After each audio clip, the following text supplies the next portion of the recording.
Chapter 19।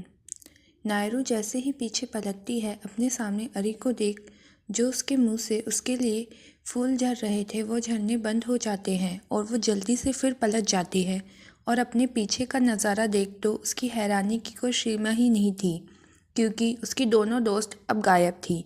साक्षी और पीहू नायरू के पलटने के बाद अरी को इशारे से गुड मॉर्निंग विश कर रफू चक्कर हो जाती हैं। अरी, जिसके सामने अभी नायरू की पीठ थी जिसे वो अपनी छोटी आंखों से घूरे जा रहा था, वो अपनी आकर्षक और गहरी आवाज़ में बोलता है, miss Nairu Verma, meet me in my cabin. लग गई लंका। नायरू क्यों करती है ऐसा यार? कहाँ तूने इससे दूर रहने का सोचा था और आते ही पंगे ले लिए। हे मेरे सारे भगवान, जिसके पास भी मेरी विनती जल्दी पहुँच जाए वो ज़रा ध्यान से सुने। अभी मुझे राक्षस से बचा ले, मैं आपको 1 किलो लड्डू चढ़ाऊँगी। राहुल, जो अरी के बगल में खड़ा था, वो नायरू को सहानुभूति लुक में देखते हुए सोचता है, लेडी बॉस हमेशा सबसे पंगे क्यों लेती रहती है। पर जो भी हो, इनके कारण कुछ दिनों से सर राक्षस वाले अवतार से बाहर आए हुए हैं, जो मेरे लिए अच्छा है। राहुल भी अरी के पीछे पीछे उसके कैबिन की तरफ चला जाता है। दोनों के जाने के बाद नायरू एक गहरी सांस लेती है, अरी के कैबिन की तरफ बढ़ जाती है। नायरू लिफ्ट से अरी के फ्लोर पे जाती है, जहाँ सिर्फ अरी और ऑफिस के कुछ लोगों का ही कैबिन था। नायरू जब अरी के फ्लोर पे पहुँचती है तो थोड़ी देर चलने के बाद उसे उसकी दोनों दोस्त दिखती हैं, जिसे देखते ही नायरू को वो गाना याद आ जाता है, दुश्मन न करे दोस्तों ने जो काम किया है। नायरू दोनों को अपनी छोटी आंखों से घूर घूर के देखती है और अरी की कैबिन की तरफ चली जाती है। साक्षी और पीहू नायरू को अपनी तरफ घूरता पा अपना थूक गदकती है। यार साक्षी, लगता है आज हमारी अच्छी वाली लगने वाली है। साक्षी पीहू की बात सुन अपना सर हाँ में हिलाती है। यार, इससे अच्छा तो हम भैया की दांत खा लेते, क्योंकि जो लुक ये भी देखी गई है, ऐसा लग रहा है कि अगर उसे भैया के पास जाना ना होता तो अभी हमें कच्चा खा जाती। दोनों एक दूसरे को बेचारी वाली शक्ल बनाकर देख ही रही थी और अपनी मुंडी हिला देती हैं, जैसे एक दूसरे को सांत्वना दे रही हो। नायरू अरी के कैबिन के पास जा उसके दरवाजे के पास कान लगा के खड़ी हो जाती है। यार, अंदर से तो कोई आवाज़ ही नहीं आ रही। चल नायरू, अब गद्दा तूने खोद ही लिया है तो देवी मैया का नाम ले और कूद जा उसमें। अभी नायरू अपने आप को हौसला दे ही रही थी कि कैबिन का दरवाज़ा अंदर से खुलता है, जिसके कारण नायरू, जो कि दरवाजे के पास कान लगा के खड़ी थी, उसका बैलेंस नहीं संभल पाता और मुंह के बल ज़मीन पर गिर जाती है। नायरू, जो गिरने के डर से अपनी आंखें बंद किए हुई थी, जब वो अपनी नीचे एक मखमल सी चीज़ महसूस करती है तो अपनी आंखें खोल नीचे देखती है तो एक मक्खन मुलायम गद्दा जैसा कारपेट था जिसके ऊपर वो गिरी थी, वरना उसका सर फूटना पक्का था। इसके कारण उसे थोड़ी कम चोट आई थी। राहुल, जो बाहर आने के लिए दरवाज़ा खोलता है, अपने सामने ऐसे लड़की को गिरता देख पीछे की ओर हो जाता है और हैरानी से मुंह खोले अपने सामने मुंह के बल ज़मीन पर लेटी लड़की को देखने लगता है।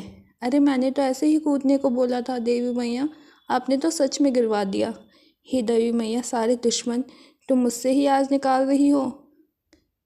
करवा दे बेइज्जती। नायरू ज़मीन पर लेटे लेटे ही खुश में बड़बड़ाई जा रही थी।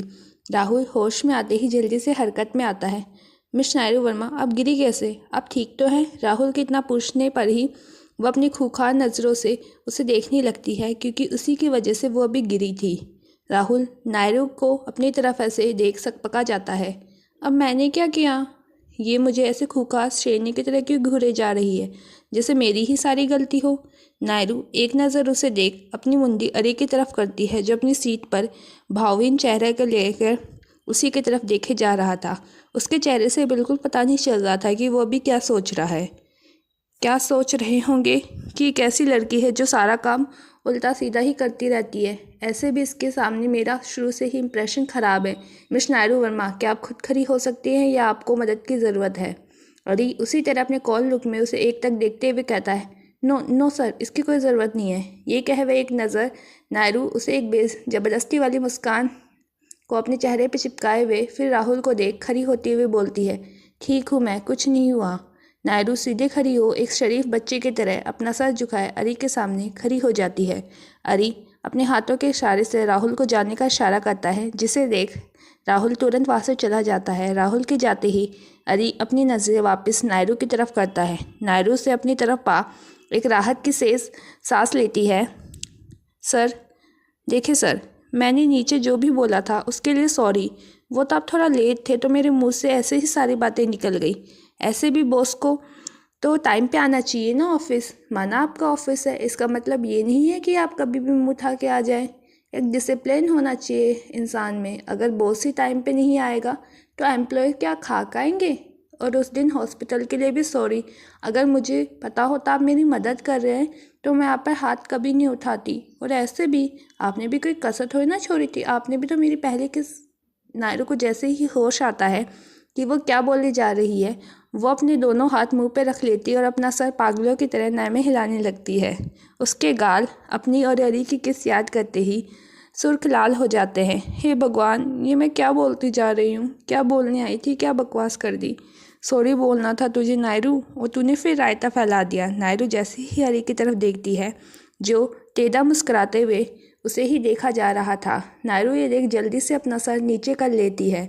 अरी कुछ देर नायरू को ऊपर से नीचे ध्यान से देखता है, जो आज बेबी पिंक कलर के कुर्ते और प्लाजो में बालों का आधा खुला छोड़, होठों पे पिंक लिपस्टिक लगाए, अपनी हरी हरी आंखों में भर भर के काजल सजाए, कानों में छोटी छोटी ईयररिंग्स और हाथों में एक प्यारी सी वॉच पहने एक प्यारी गुड़िया की तरह लग रही थी। वो कुछ देर उसे अपनी नज़रों से देखता है, उसके बाद अपनी सीट से खड़ा हो धीरे धीरे उसके करीब बढ़ने लगता है। वहीं नायरू अरी को अपने करीब आता देख आंखें बड़ी बड़ी कर उसे देखने लगती हैं। अरी जो अब उसके बिल्कुल पास आ गया था, वो अपना एक कदम बढ़ाता है कि नायरू उसकी इस हरकत से अपना एक कदम पीछे ले लेती है। ऐसे ही एक कदम आगे पीछे के खेल में नायरू दीवार से सट जाती है, क्योंकि अब रास्ता नहीं बचा था। देखिए सर, जो भी कहना है दूर से कहे, आप ऐसे पास क्यों आ रहे हैं, मुझे कुछ समझ नहीं आ रहा। नायरू अटकते अटकते सब बोल रही थी, क्योंकि अरी के इतने करीब आने से उसके गले से आवाज़ ही नहीं निकल रही थी। अभी नायरू कुछ और बोलती, अरी अपना एक हाथ दीवार पे रख अपनी एक अंगुली उसके होठों पे रख देता है।